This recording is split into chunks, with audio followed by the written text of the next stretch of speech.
No Way Home, From Executive Orders to Exile, How Prison Plans, Presidential Powers, and a Forgotten Truth About Black America Signal a New Era of Suppression, by Narrative Rush.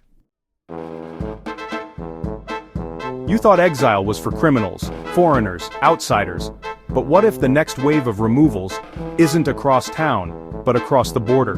What if American citizens, yes, even you, could be imprisoned in foreign-run facilities without a trial, without a warrant, and without the chance to fight back? And what if the only truly native people left in this country were being treated like trespassers? Welcome to the New American Paradox. In 2023 and 2024, former President Donald Trump repeatedly praised El Salvador's President Nayib Bukele for his mega prison system, a 40,000-bed facility built to crush gang activity. The optics were brutal but effective. And now, a disturbing trend is emerging, one that takes the concept of prison outsourcing to dystopian extremes. Sources close to policy insiders have quietly confirmed that exploratory discussions are underway. The idea? Offload America's overpopulated prison problem and its growing list of algorithmically flagged citizens by partnering with foreign nations to house them offshore. El Salvador is allegedly first on the list.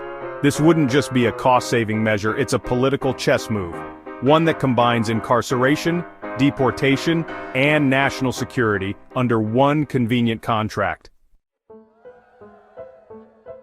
On its face, the Insurrection Act allows a sitting president to deploy the military on United States soil to suppress civil disorder. But when paired with the Alien Enemies Act, an old law that gives the government permission to detain individuals from hostile nations, the lines blur, especially when the definition of enemy becomes fluid.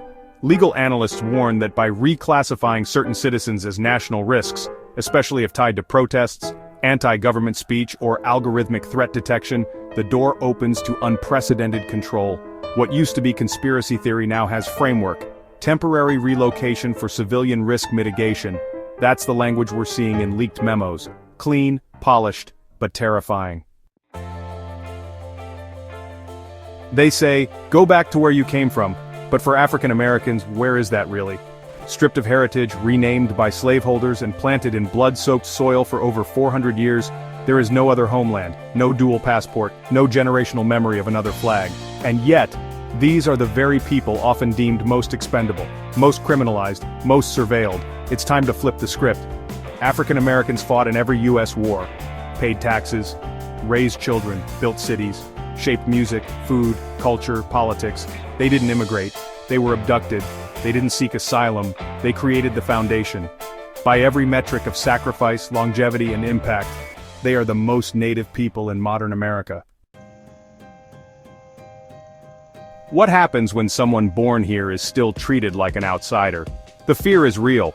Black Americans, immigrants, protesters, and, undesirables may all fall under the wide net of updated enforcement, not by race or class directly, but by these vague criteria like non-cooperation, online behavior, or social destabilization risk. Today we see raids on immigrants. Tomorrow, it could be citizens whose ancestors were here before the Constitution was signed. This is more than policy. It's a battle over identity, belonging, and control. The goal?